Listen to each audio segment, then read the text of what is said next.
Welcome to our show, Hong Kong Brief. I'm your host, Ginny. Today, we're diving into some exciting stories making waves in the news. First up, South Koreans are flocking to Shanghai like never before, thanks to enticing visa exemptions and the city's modern attractions. With a staggering 452% increase in Lunar New Year bookings, Shanghai is capturing the hearts of travelers, even as they navigate some challenges along the way. In tech news, the stock market has taken a hit as major players like Tencent and CATL find themselves on a Pentagon list of companies linked to the Chinese military. This has sent their shares tumbling, raising concerns about the impact on investor sentiment and China's economic recovery amidst rising geopolitical tensions. Investors are watching closely as the market reacts to these developments. Lastly, Hong Kong's stock market has dipped to a one-month low, reflecting worries over potential new U.S. restrictions on Chinese tech giants. As political shifts loom with President-elect Donald Trump, the market is feeling the strain. Stay tuned as we explore these stories in detail. South China Morning Post reports that South Koreans are flocking to Shanghai as China offers visa-free entry to nearly 40 countries, including South Korea. This newfound accessibility has turned Shanghai into a popular weekend escape for Koreans seeking to break free from the stress of work and political turmoil back home. The city's vibrant streets and iconic landmarks, such as the Oriental Pearl Tower and the Bund, have become Instagram hotspots for visitors who revel in the modernity and charm of Shanghai. Despite concerns about language barriers and limited access to foreign websites, many Koreans express delight in their experiences, with significant increases in travel bookings during festive periods, highlighting Shanghai's appeal as a quick getaway destination. In another development, South China Morning Post highlights the impact of geopolitical tensions on Chinese tech stocks as the U.S. adds Tencent and CATL to a list of companies with alleged military ties. Following this designation, Tencent's stock plummeted by over 5% in Hong Kong, while CATL, a leading electric vehicle battery manufacturer, also suffered a decline. Both companies have publicly contested their inclusion on the list, claiming it is a misunderstanding.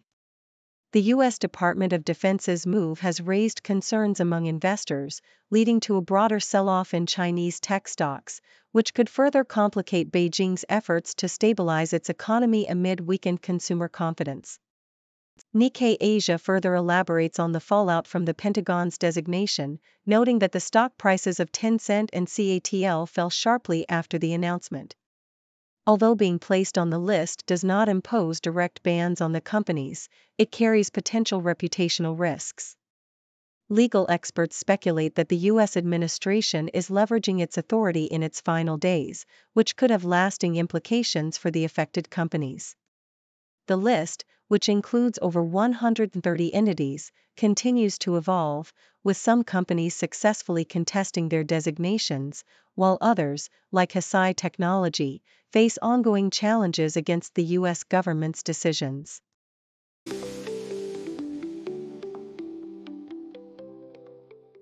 Associated Press reports that Asian shares experienced a notable rise, fueled by a tech stock rally on Wall Street, particularly driven by Nvidia's performance. Japan's Nikkei 225 soared by 2.4%, reaching 40,248.68, while other markets like Australia's S&P ASX 200 and South Korea's Kospi also showed positive movements. However, Hong Kong's Hang Seng Index dipped slightly. Notably, U.S. Steel stock surged by 8.1% following a legal challenge against President Biden's administration regarding a blocked merger with Nippon Steel, which has faced its own setbacks in Tokyo trading. As investors brace for potential policy shifts under the incoming Trump administration, Wall Street saw a recovery from a holiday slump, with Nvidia stock leading the charge amidst rising scrutiny over inflated tech valuations. The Independent highlights a concerning surge of human metapneumovirus (HMPV) infections in China, particularly among children, leading to overcrowded hospitals and public anxiety reminiscent of the early COVID-19 days. Health authorities are ramping up monitoring and management measures, even as the Chinese government downplays the situation as a typical winter occurrence. HMPV, which can cause mild respiratory symptoms but may lead to severe complications in vulnerable populations, has been identified since 2001 but has recently gained attention due to the spike in cases. With neighboring countries like Cambodia and Taiwan closely monitoring the situation, officials reassure the public that HMPV is similar to other respiratory viruses and does not warrant panic. South China Morning Post reports on the decline of Hong Kong stocks, hitting a one-month low amid rising geopolitical tensions and concerns over U.S. restrictions on major Chinese tech companies. The Hang Seng Index fell by 0.5%, while the Nasdaq Golden Dragon Index, which tracks U.S.-listed Chinese stocks, dropped 1.2%. Tencent Holdings faced the most significant decline, plummeting 7% after a supplementary list from the U.S. Department of Defense identified it and other firms as Chinese military entities. As President-elect Donald Trump prepares to take office, the market sentiment remains cautious, although other Asia-Pacific markets, including Japan and South Korea, showed gains.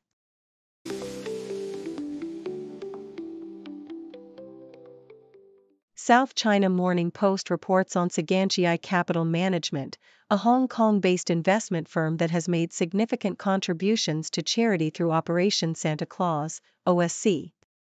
Over the past 14 years, Shanghai has donated 14 million Hong Kong dollars, $1.8 million to OSC, supporting over 140 charitable projects aimed at uplifting the community.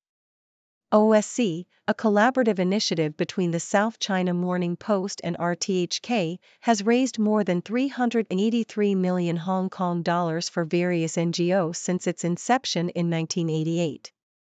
CEO Kurt Ursoy emphasizes the importance of giving back to Hong Kong, highlighting the firm's commitment to supporting smaller, lesser-known charities that often struggle to secure funding. The partnership with OSC has enabled Shanghai employees to engage directly with local charities and participate in community events, reinforcing the belief that everyone can contribute positively to society. In another article, the South China Morning Post reminisces about iconic music legends who have graced Hong Kong stages, from David Bowie to Whitney Houston. Bowie's record-breaking 1983 concerts at the Coliseum were a resounding success, despite some audience complaints, marking a high point in his Serious Moonlight tour. Whitney Houston, however, faced backlash during her final performance in Hong Kong due to her diva-like behavior, which led to audience jeers. Duran Duran's concerts in 1989 at Queen Elizabeth Stadium showcased their enduring popularity, with fans adoring lead singer Simon Le Bon. The piece also recalls Sammy Davis Jr.'s love for Hong Kong's tailors and Pat Boone's whirlwind visit in 1964, highlighting the fervent fanfare that accompanied these legendary artists. Finally, the South China Morning Post shares the journey of Hong Kong's promising football talent, Ng Yuhei, who is set to leave local club Eastern for a move to mainland China.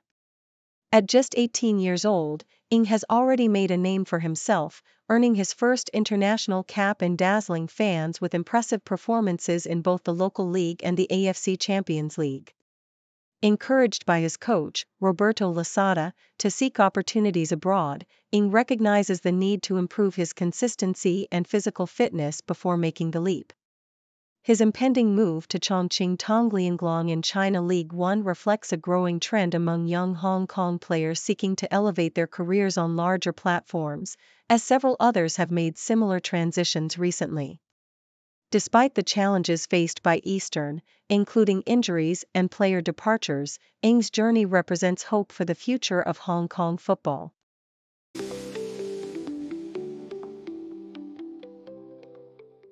South China Morning Post reports on the experiences of young Hong Kongers who have embraced job opportunities in mainland China through the Greater Bay Area Youth Employment Scheme.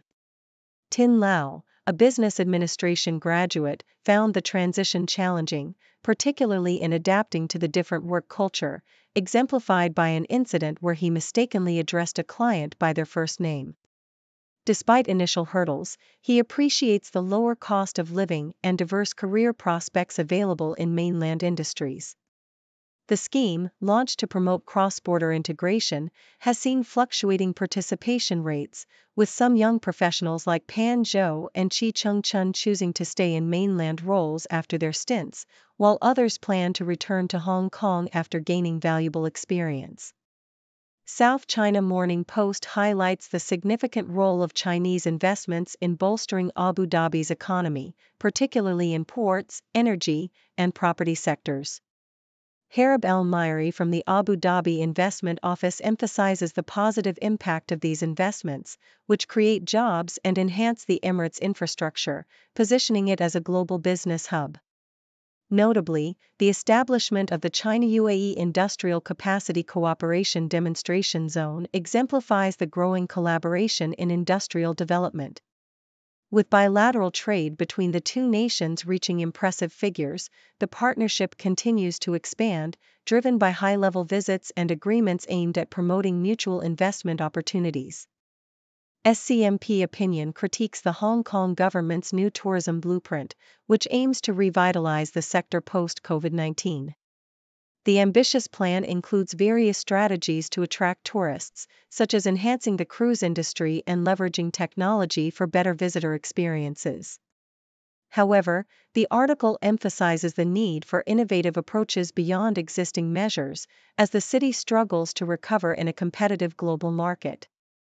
With cautious economic goals set for the next 5 years, the newly appointed Secretary for Culture, Sports and Tourism acknowledges the necessity for ongoing adaptation to meet changing tourist demands.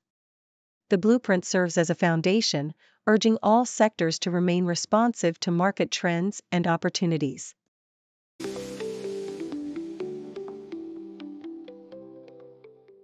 South China Morning Post reports on Nottingham Forest's impressive streak in the Premier League, as they celebrated their 6th consecutive victory with a commanding 3-0 win over Wolves. This remarkable achievement marks the first time since 1979 that Forest has accomplished such a feat in the top flight, and they are now level on points with Arsenal, who are in second place.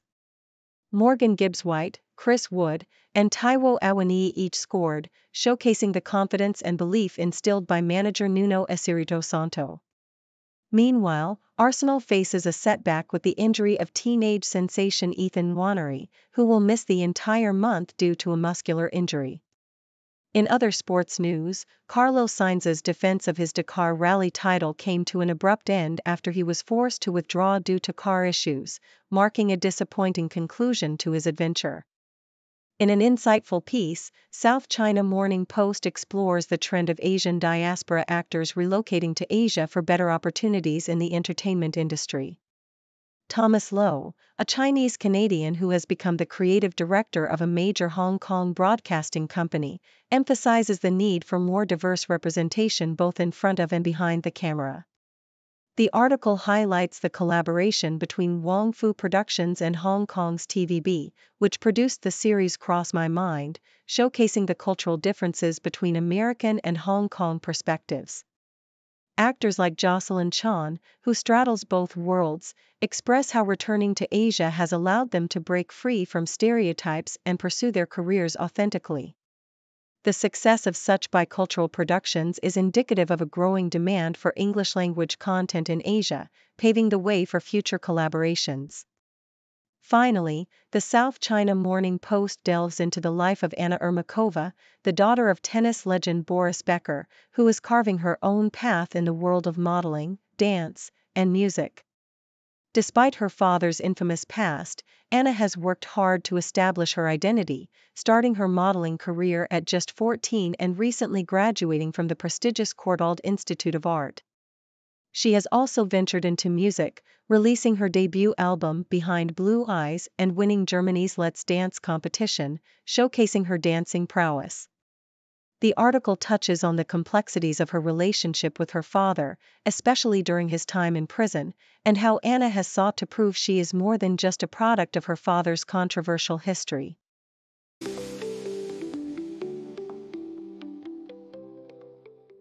Thank you for tuning in. The content above showcases the latest briefing reports and analytical synopses, thoughtfully curated by the 6Do team. These insights stem from a wide array of reputable media outlets, think tanks, government sources, and specialized experts worldwide. We encourage you to explore these sources for a comprehensive perspective. Keep in mind that while the content may not always align with the official standpoint of 6Do Brief, it's not meant to be taken as absolute directives for decision-making. Comprising seasoned media professionals, learned scholars, and accomplished scientists, the 6Do team embodies a trailblazing, fully independent media entity. To customize 6Do Brief to meet your professional needs, you have the option to subscribe to a diverse array of briefings on our website, 6dobrief.com. Regardless of your location, you can conveniently receive 6Do Brief via email.